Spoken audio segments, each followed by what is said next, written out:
زندگی میں کبھی کبھی ہم اس مقام پر آ جاتے ہیں جہاں سارے رشتے ختم ہو جاتے ہیں۔ وہاں صرف ہم ہوتے ہیں اور اللہ ہوتا ہے۔ کوئی ماں باپ، کوئی بہن بھائی، کوئی دوست نہیں ہوتا۔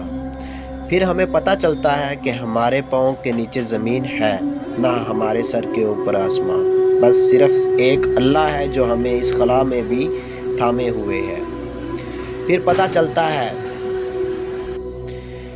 پتہ چلتا ہے کہ ہم زمین پر پڑی مٹی کے ڈھیر میں ایک ذرے یا درخت پر لگے ہوئے ایک پتے سے بھی زیادہ اوقات نہیں رکھتے۔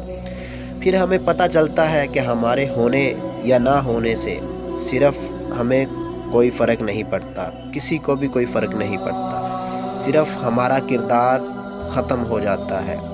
کائنات میں کوئی تبدیلی نہیں آتی، کسی چیز پر کوئی اثر نہیں ہوتا، کسی چیز پر کوئی اثر نہیں ہوتا۔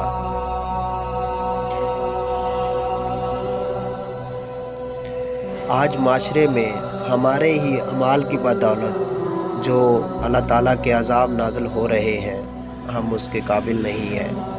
اے مولا ہمیں معاف فرما، اے مولا ہم پہ یہ عذاب نازل نہ فرما، وہ عذاب جو تو نے ہم سے پہلے لوگوں پر عذاب نازل کیا تھا۔ اے اللہ ہمارے ساتھ نرمی فرما، اے اللہ ہمارے حال پہ رحم فرما۔ جو ترکی میں اس وقت مسلمان پریشان ہیں، اے اللہ ان کی مدد فرما۔ اے اللہ ہم اس عذاب کے قابل نہیں ہیں، ہمارے مسلم بھائیوں کی رہنمائی فرما۔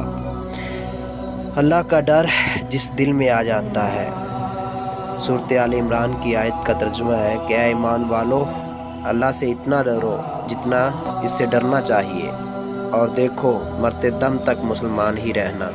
اے اللہ ہمیں مرتے دم تک مسلمان ہی رکھنا، اور ایسا کوئی بھی کام ہمیں نہ کرنے کی توفیق دینا جس میں تیری ناپسند ہو، تیری رضا شامل نہ ہو، ایسا کوئی بھی کام ہمیں کرنے کی اجازت نہ دینا۔ اے اللہ ہم پہ یہ عذاب نازل نہ فرما۔ اے اللہ جو اس وقت زلزلے کی کیفیت میں لوگ آ چکے ہیں، اے اللہ ان کی مدد فرما، اے اللہ ان کا حامی و ناصر ہونا، اے اللہ ان کے حال پہ رحم فرما۔ اے اللہ ہمارے اس ملک پاکستان کی بھی حفاظت فرما، اور پوری امت مسلم کی حفاظت فرما۔ اے اللہ پوری امت مسلم کے اوپر آسانی فرما، اور پیارے آقا کریم صلی اللہ علیہ وآلہ وسلم کے جتنی بھی امت ہے، پوری کی امت کی خیر فرما۔ اے اللہ ہمارے حال پہ رحم فرما، اور ہمیں اس طرح کی ناگہانی حالات سے حفاظت فرما۔ اے اللہ ہماری حفاظت فرما، ہمارے ایمان کی حفاظت فرما، اور ہمارے دین کی حفاظت فرما۔ آمین یا رب العالمین۔